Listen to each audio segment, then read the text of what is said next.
আমি হয়তো বা 1-2 মিনিট আগে এসে গেছি, বাট আশা করি এটা কোনো প্রবলেম হবে না।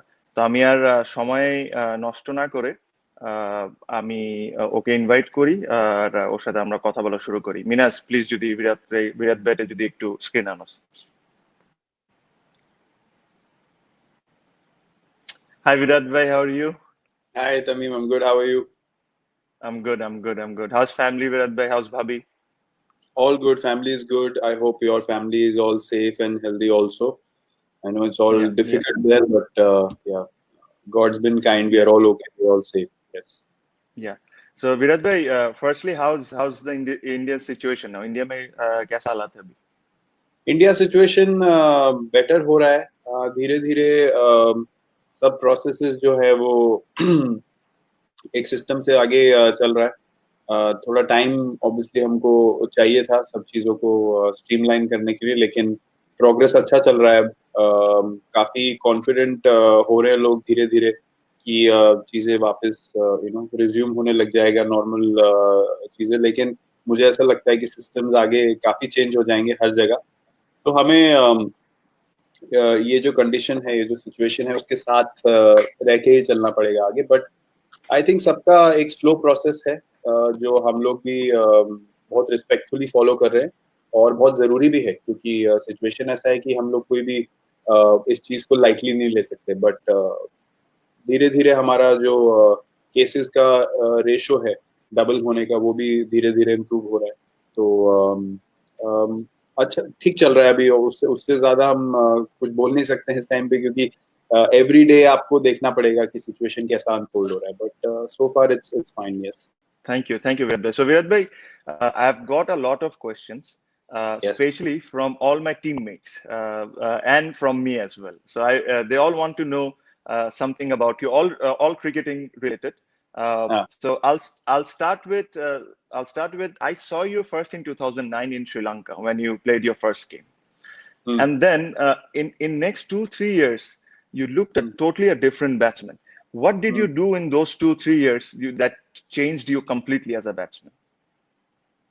आई think when when you come to international cricket जब आप खेलने आते हो और सबके सबके अंदर डाउट होता है कि कैसे करियर बनाएंगे कैसे आगे जाएंगे मेरे साथ क्या हुआ कि मैं एक सीरीज खेलने के बाद मैं टीम से बाहर हो गया था कुछ टाइम के लिए जी, उसके बाद जी, 2009 चैंपियंस ट्रॉफी में मुझे कम बैक एक अपॉर्चुनिटी मिला तो उसमें 2-3 मैचेस थे जिसमें मैंने अच्छा किया एक मैच में मुझे मैन ऑफ द मैच मिला वहां से थोड़ा कॉन्फिडेंस बिल्ड होना शुरू हुआ बट जब फर्स्ट सेंचुरी बनी श्रीलंका के अगेंस्ट इंटरनेशनल क्रिकेट में वहां से मुझे फील होना शुरू हो गया कि I can do this for a long time मैं ये लंबे समय तक मैं इंडियन टीम के लिए खेल सकता हूँ क्योंकि नंबर 3 पे एज ए यंगस्टर आप जब आके परफॉर्म करते हो तो और प्रेशर मैच में चेजिंग चेजिंग सिचुएशन में तो ये मैच सिचुएशन में ही परफॉर्मेंस करके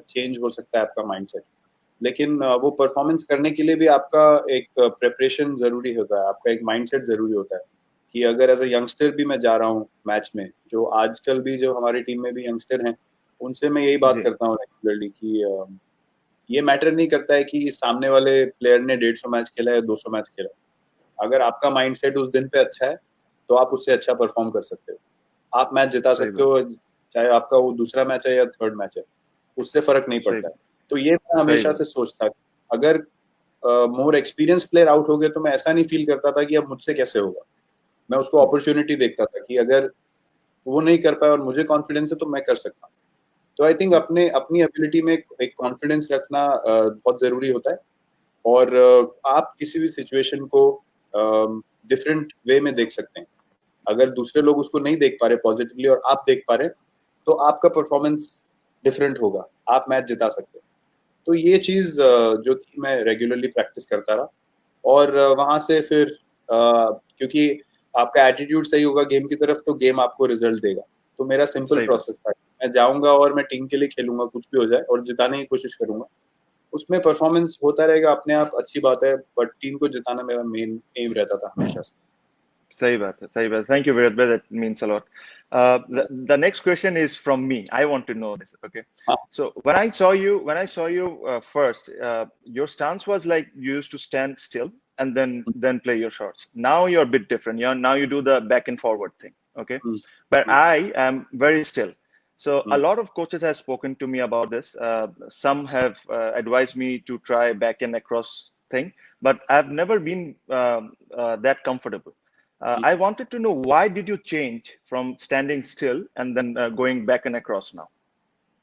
I mean, I changed because मुझे ऐसा लगा कि and it's a very personal thing.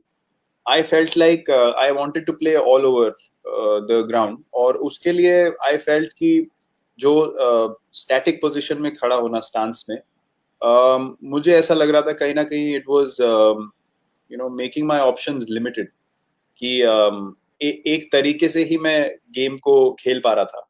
But जब बैक एंड अक्रॉस मेरा बेसिक अंडरस्टैंडिंग हम बैटिंग का हमेशा ये रहा है कि जब तक आपका हिप्स बेस्ट पोजीशन में है मूव करने के लिए आप कोई भी आप ये करोगे तो ऑप्शंस खुल जाएंगे. तो मुझे रहता था कि यार एक बार करके देखते हैं, लेट्स सी व्हाट हैपेंस. तो उसमें लकीली ऐसा हुआ कि पहले एक दो बार में एकदम ऐसे शॉट्स लगने शुरू हो गए जो पहले मैं नहीं सोच सकता था कि एग्जीक्यूट होंगे. तो फिर आपका बिलीफ बढ़ जाता है कि नहीं, एक तरीके से नहीं खेलना है, आपको हमेशा अपना जो दिमाग खुला रखना है, चीजों को समझना है, चीजों को सीखना है. और एक एक तरीके से अगर आप बोलेंगे कि मैं बहुत देखता हूँ कई कई प्लेयर्स का माइंडसेट ऐसा होता है कि नहीं मैं तो ऐसे ही खेलता हूँ. लेकिन थोड़े टाइम में अगर ऑपोजिशन आपको फिगर आउट कर लेगी तो आपको गेम से आगे बढ़ते रहना पड़ेगा. तो वैसे ही आप कंसिस्टेंटली परफॉर्म कर सकते हैं. तो मेरा ये मानना है कि आपको ओपन रहना चाहिए. आपको किसी भी बैट्समैन को ओपन रहना चाहिए चेंज के लिए, पॉजिटिव चेंज के लिए. आप करके जरूर देखो, अगर नहीं काम करता है तो आप वापस बोल सकते हो कि नहीं, आई थिंक मैं अपनी तरीके से I want to carry forward. But अगर if it works then you understand कि जो भी टीम एनवायरनमेंट में है, जो कोचेस है, जो भी है, वो सब आपके भले के लिए बोल रहा है, आपके फायदे के लिए बोल रहा है ताकि टीम को फायदा हो सके. तो आई थिंक वो एक की बात हो जाती है कि सामने किसी ने बोला यार चलो करके देखते हैं.